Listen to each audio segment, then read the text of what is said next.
Welcome back to Action Figure Obsession. It's me, your old pal, Avian and Loaded, and here we have loose out of the box. This is the, I believe, from 2022, I think, 2022 or 2023. This is the Amazing Fantasy 15, first appearance Spider-Man. Got his web wings on there. He also has the kind that you can plug in that show if he just has his arms at his sides in a relaxed pose. Then you can plug those in for that look. But unfortunately, when I pulled this guy off the shelf, I realized that I was missing one of the wings, and I think that it was the right one. And again, it's a different shape. The ones that hang down under his armpits, as opposed to these sort of splayed out, like he's flying kind of thing, which was a look from the original comics, and for many years thereafter, depended on the artist whether they chose to do it or not. But yeah, when I pulled him off of my main Spider-Man display shelf, I realized that I had lost the right relaxed web wing. I think it's probably still on that shelf somewhere. I just have to pull out 50 individual figures in order to be able to see what's going on at their feet. I tried with a flashlight to kind of cheat, but no, the only way I'm going to find that piece, if it's even there, which is debatable, because if that fell out on the carpet, forget it. That translucent, almost clear plastic, I will never find it if it's on the carpet. If it is on the shelf somewhere, the next time I clean that shelf, which will probably be sometime later this decade, then hopefully I'll find the other set of web wings. But anyway, so this came out in the 60th anniversary, 60 Amazing Years of Spider-Man, or whatever they called it. And it came in the plastic-free packaging, which sort of looked like the standard Marvel Legends package, but just with fairly atrocious action figure photography on it. See, the back kind of spoils the illusion. And by the way, these are both a huge pain in the ass to get into the peg holes, and a huge pain in the ass to keep them there, because almost the slightest movement of the figure will frequently just throw them right on the floor. But it's a beautiful figure, beautifully depicting teenage Spider-Man in his first appearance. His very first costume, all black. Actually, it's kind of a dark charcoal gray in this case, but it certainly gives you the look of black on camera and from a distance. And I like it. I like it better than if it was just a complete, pitch black. I think you get more of the shading effect just from having light shining on it, sort of like they have in the comics. Than you would if it was just an all-encompassing dark black paint or plastic. But so I got this guy when it came out. I think I got it at Target. Oh, no, wait a minute. I actually found the receipts. Literally. I for some reason, I got this one from mail order. I think when it first came out, it was expensive for a little while, and I was able to find one at a decent price on eBay.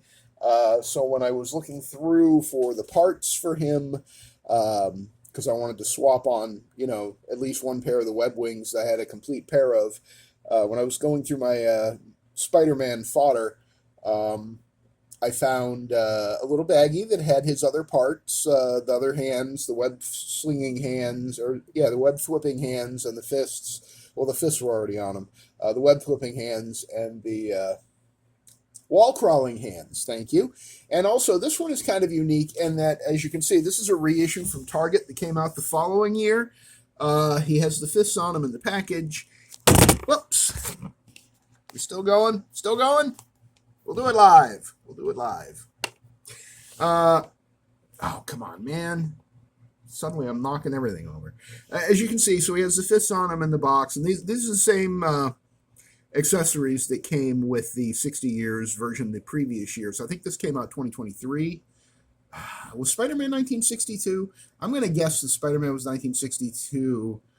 And then, so this came, the original Amazing Fantasy one came out in Come on, 2022. And then this came out the following year as a Target exclusive in 2023. And you say to yourself, why is there only a year apart? Was it because it was so popular? Did it sell right out and go through the roof in the aftermarket? And I believe briefly that this one did. The one in the plastic-free packaging, the cardboard box that you couldn't even see into. I think that it did go up for a bit in the aftermarket. But there's another reason why there was a reissue, this Target exclusive one. Now, as you can see, I just got this, it was last week or the week before in my last major trade when I purged some McFarlane stuff, 7-inch figures. And this was priced in the store at $25, so I got it for $25 in trade credit from my from the McFarlane stuff that I brought into the local vintage toy shop. And there is one major difference, and that is this figure, while it represents an early Steve Ditko Spider-Man, it doesn't necessarily, in the minds of some collectors and readers and fans, represent the true first appearance Spider-Man, because the spider on the black is red.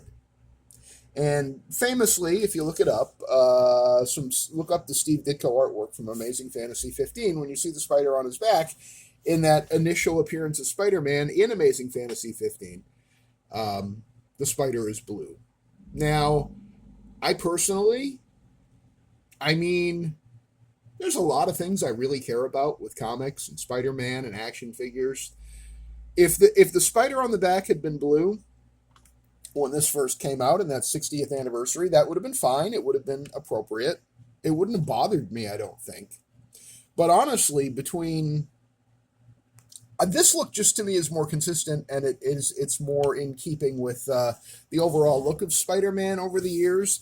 And usually I like my first appearance characters to be as first appearance-y as possible. But in this case, I think that it probably would have bothered me a little bit if the spider had been blue. The Target reissue, which again, even right now, and this is over 2 years later, usually Spider-Man figures go up, and eventually this one will too, because there's always new fans of Spider-Man coming into the hobby, both in comics and in action figures.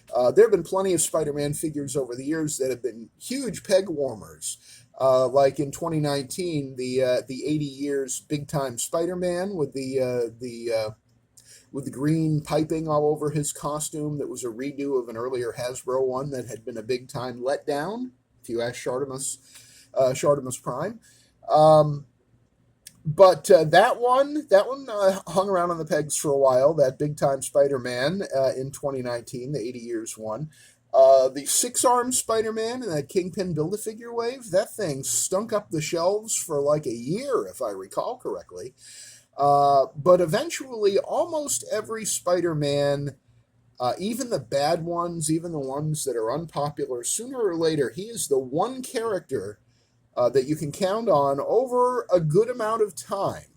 Not a year necessarily or 2 years, but eventually, even the peg warmers that they can't give away, eventually they start to creep up.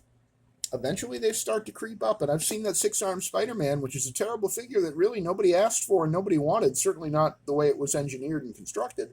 I think that goes for like $50-$60 now. And then there was a reissue in that VHS series. I think he came with, was it Morbius? That would make sense, because Morbius was in that 6-armed Spider-Man story in the comics, and I think on the animated series. Correct me in the comments below if I'm wrong. Just going by memory here, folks, as usual. But that one too, I think, that VHS 6-armed Spider-Man, which had an improved torso articulation, I think, over the original single boxed one. I think that one is a few bucks as well. Not I don't think it's like 100 or anything, but I think you're going to pay $35 or $40 for either one of those at this point, minimum. And when they do reissues like they did with this Target one, sometimes it brings down the price of the original. But over time, it seems it generally equalizes. Either the original goes back up in price and the other one is slightly less in demand, or they just end up both being in demand. And I think at some point, this is just my guess based on only having been an action figure collector for 54 years. My guess is that at some point, a decade or two from now, these figures, assuming the civilization still exists and people are still interested in Spider-Man and action figures, at some point, the 1 year that separated these two different figures, which are by all by all visual stimuli appear to be the same figure, unless we take the one in the back off the card and turn him around to see his blue spider. They are, for all intents and purposes, an exact match. I mean, it's one of the rare cases where Hasbro really actually just reissued a figure with one minor change, and then everything else, I'm not sure you could really tell the difference between the two. But I do think, again, 30, 40 years from now, these figures are both going to cost the same in whatever form of currency the burning embers of civilization has left to it. But anyway, so before this figure, which I'm thinking now was 2022, before this figure came out, the previous quote unquote best Spider-Man ever was the 2020 retro carded Spider-Man. This was from the wave 1 of the retro card series. At the time was extremely hot when it first came out. The prices went through the roof. This guy, I kid you not, was going for up to $150 on the aftermarket. And I think the reason for that, and I'm not sure if collectors who have come into the hobby since then will understand this or intuitively grasp it, but the Spider-Man that was the big deal before this one was the Pizza Spider-Man from like 11 years ago, with that long, lanky body and the hips that jutted out. And that was the best Spider-Man we had from 2015 up until 2020 when this guy came out. But when this guy came out, man, and I realize, as Anthony's Customs has pointed out many times, the sculpting is a little bubbly on him. It's a little wanky. He has that goddamn cutout in the back of his neck that I hate. But for all intents and purposes, if you grew up reading Spider-Man in the 60s and the 70s and even into the 80s, this is what he looked like. This is the correct color of red. It's the correct color of blue. It is the correct face mask and eyes. He did also come with an alternate head with the more Steve Ditko style eyes. But this 2020 retro Spider-Man, when he came out, everybody wanted him. And when I got my first one, I think at GameStop, maybe, or there was another store I'm thinking that I picked up a bunch of these in, and I can't remember what it was now, but it was in a shopping mall. Wow, memory is a terrible thing, my friends, especially when it's gone. But I made a vow after I got my first one of these, and the thing that I personally love about them the most, and this is a matter of my own unique life experience and my opinions, but I love the three things I love most, and I've talked about this before, in popular fiction, in superhero stories, in science fiction, are evil twins, clones, and time travelers. And this Spider-Man happens to, while it is, I think, based on the artwork of John Romita Sr. that we saw from the mid to late 60s up into the early 70s and around the time of the death of Gwen Stacy, it also looks a lot like the art of Ross Andru, who succeeded John Romita Sr. and Gil Kane on Amazing Spider-Man, and Ross Andru drew Spider-Man for quite a few years, Amazing Spider-Man, and also Marvel Team Up for a while. And this one, with this color scheme, this exact blue, this exact red, and this exact body shape, just the proportions on him with this head sculpt, to me, look like the Ross Andru Spider-Man circa 72, 73, and Andrew was on Spider-Man, I think, I think into the early 80s, maybe late 70s, early 80s. So for the better part of a decade, this was exactly what Spider-Man looked like in the comics. And by the way, that was the decade that I was reading a lot of Spider-Man comics. So this is why I do not have the Maximum Spider-Man, and if I ever came across one when I happen to have the money in my pocket to pick it up, I probably would, because I do like to have all the Spider-Mans. But I don't think that I would like it better than this. This look is just, for me, the perfect combination of nostalgia and decent engineering, and despite the fact that it has the drop down hips, but I never use them and I hate them, and you know, if you see videos about action figures with their hips and crotches breaking, hey, guess why? Just not a fan of the drop down hips. But so when this came out in 2020, this was the new hotness. I made a vow to myself, I will buy every single one that I find at mass retail.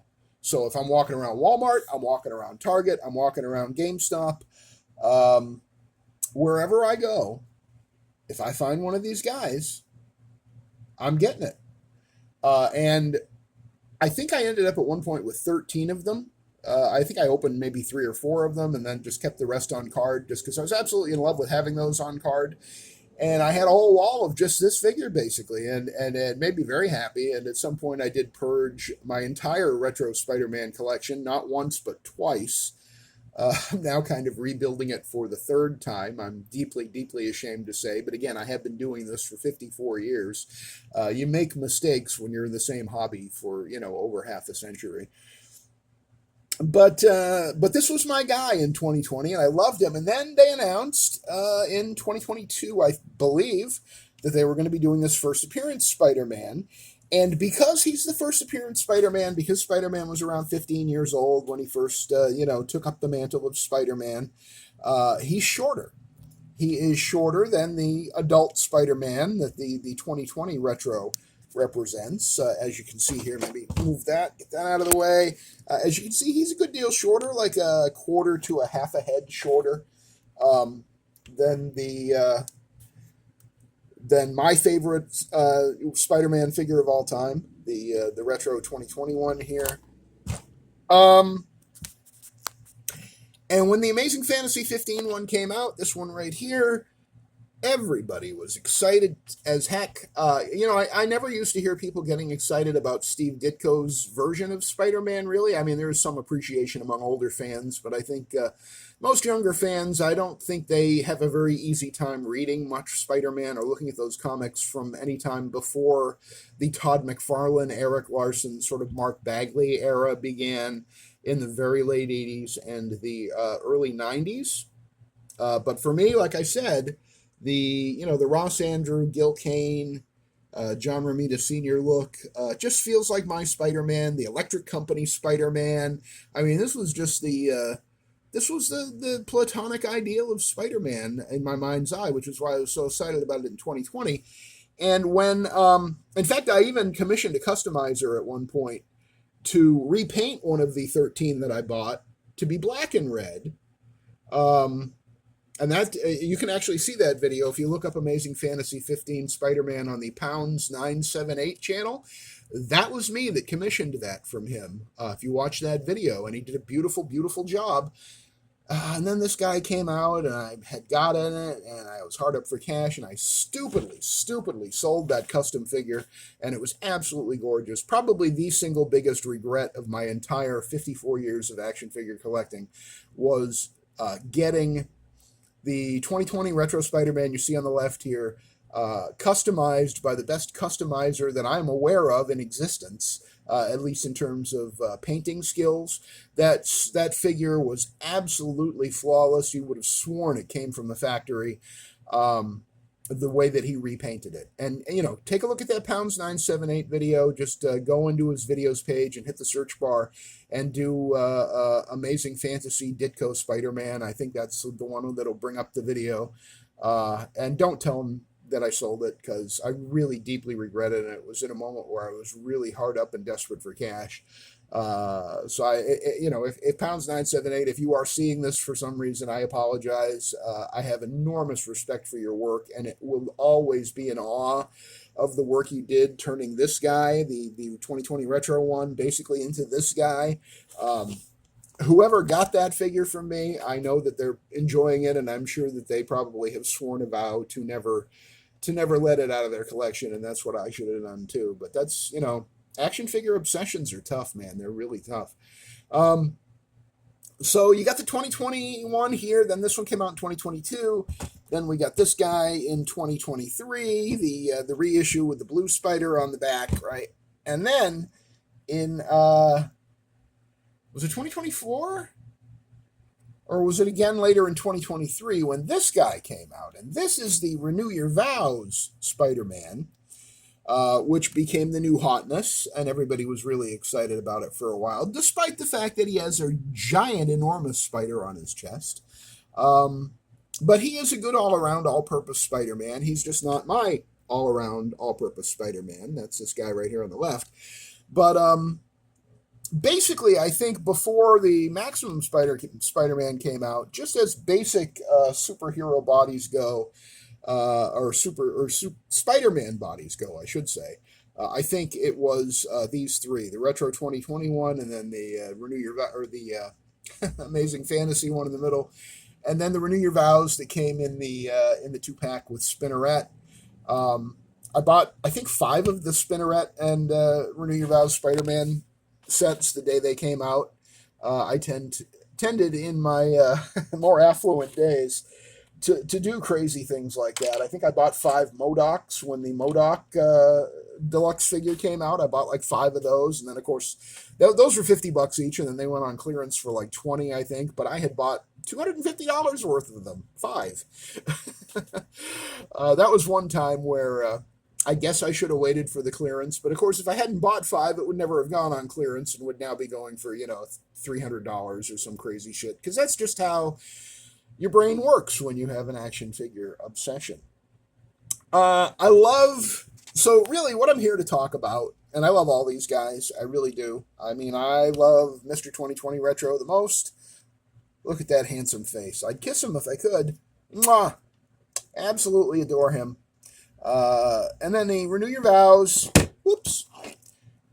I have never been as enamored of him, even when I had 5 of them, and I think I still have 3.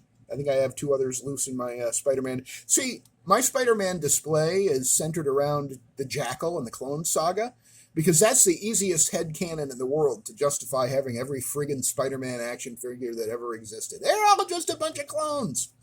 So I got 3 of him in the display. I have 2 of the 2020 ones in the display. I also have 3, I think, of the black costume ones that were made on the 2020 body. And then I also have the black costume one with the cell shading that came on the Renew Your Vows body. And also the Spider-Man Beyond that came on the Renew Your Vows body. The Ben Reilly Spider-Man Beyond with the giant bulbous eyes. I love that costume. I wish he didn't have those eyes. Even though I know it's correct to the comics, but what can you do? Sometimes even when it's right, it drives you nuts. Or sometimes when it's wrong, it's great, like the red spider on the back of the first appearance Amazing Fantasy 15 Spider-Man. But I hope his arms aren't getting tired, but I just love showing off those web wings that I spent 25 minutes getting to stay in. So here's the thing about this body, and this, if there's a point to this video, it's probably this. I gotta get this out of the way so you can really focus on everything. All right, because I don't think I'm going to open that on camera, so there's no point in having him continue to lurk in the background and clog things up and draw focus. So here he is. I don't know if you've ever noticed this, but my favorite spot in my little photo/video area here is right here, because the way the lighting is, you get the difference in the values of the shadow on the far left on the wall versus on the right, which gets a little more light, and then you get the contrast of the neutral color of my work table. And just to spoil the illusion, this is really what it looks like in real life. Here's the work table with everybody. Say hi, everybody. Hi, everybody. Yep, there they are. There they all are.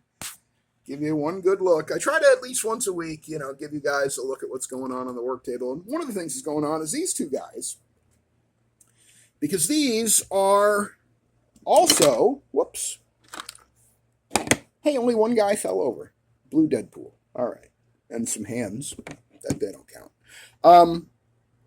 So flanking the first appearance of Amazing Fantasy 15 Spider-Man here are two copies of the 2024, I think it was, or maybe early 2025 Secret Wars Wave 1 Symbiote Spider-Man. And as you can see, they are all, well, they're the same height because they're the same figure, the exact same body mold.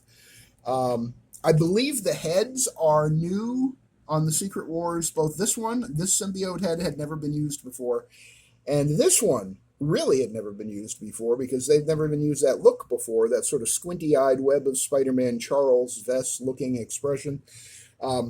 And the fact that it has those two heads, that's why I have two of them.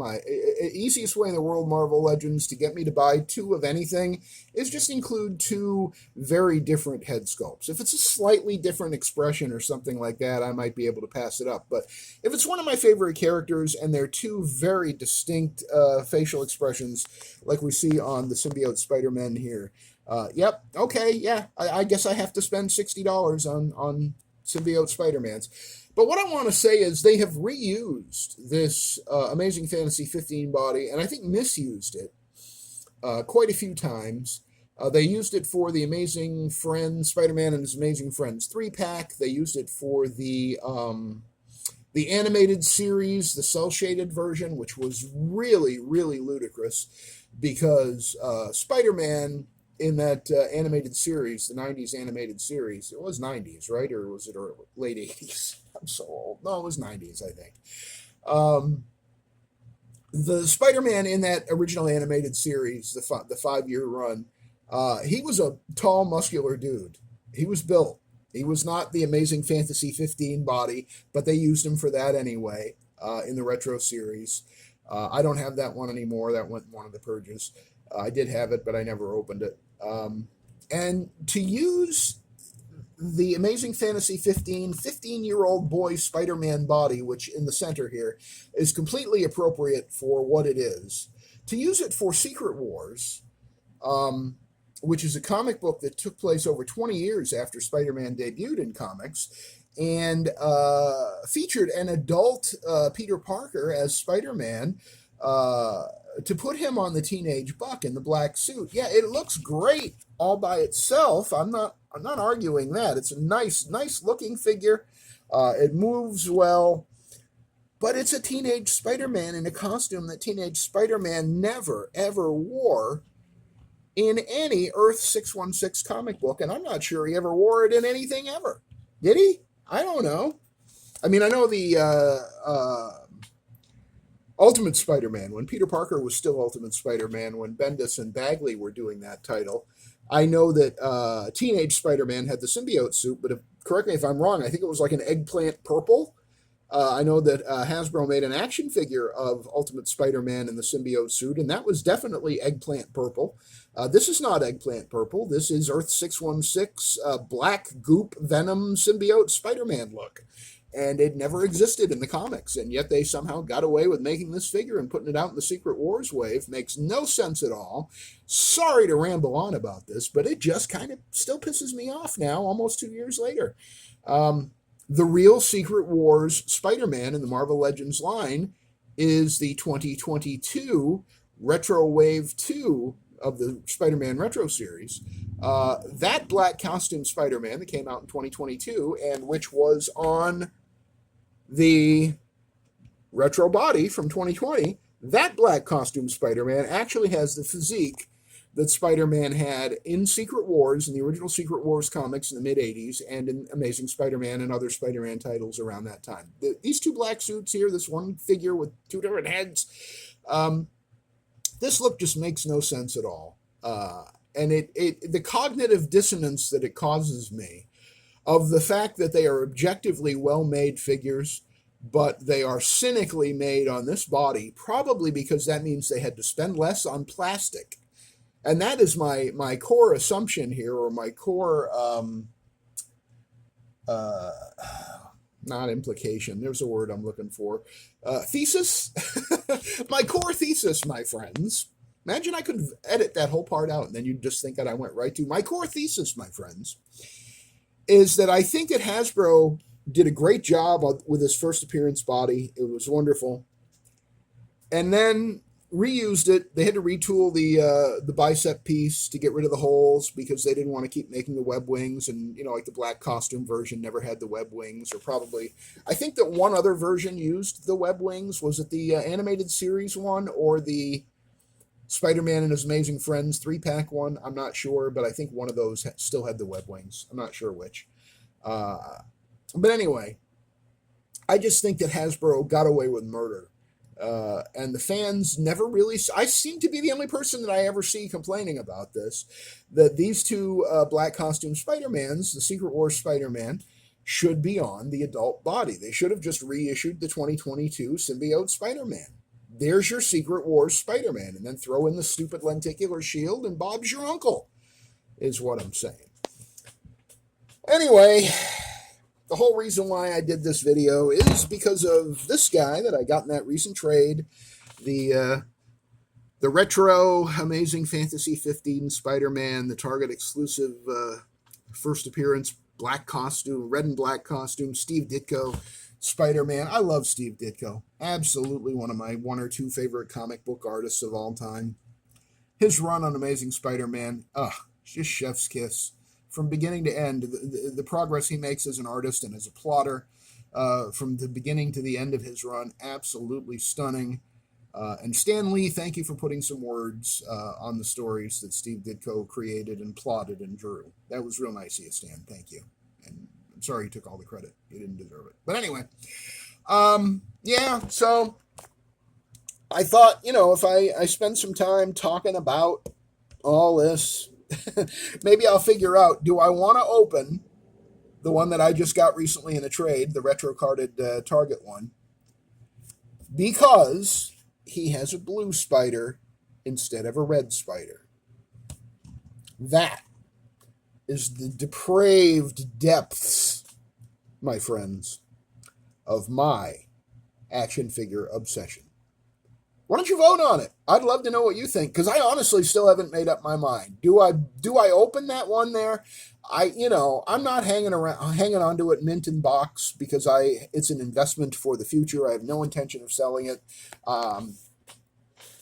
Short of utter and absolute catastrophe, I never want to do another purge of my collection, especially of my 6-inch figures, my Marvel Legends and my Mafex and my G.I. Joe Classified series, and I think one or two of Valverse Action Force, a few other lines that I have figures here and there from.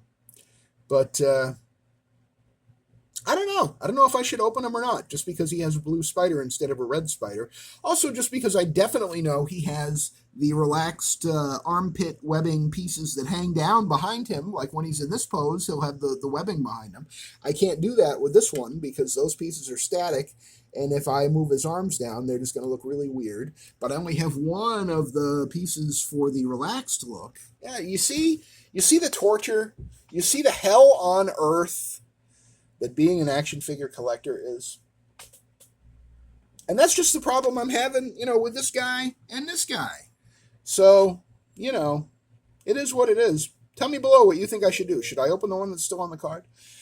Leave a comment below if you have anything to say. If you like the video, give it a thumbs up. If you're not subscribed yet, please do subscribe and hit the, what is it called? Notification bell. Hit the notification bell. Ding dong. And YouTube will let you know anytime I upload a new action figure obsession video. Thanks very much for joining me on this one, and I will see you on the next one.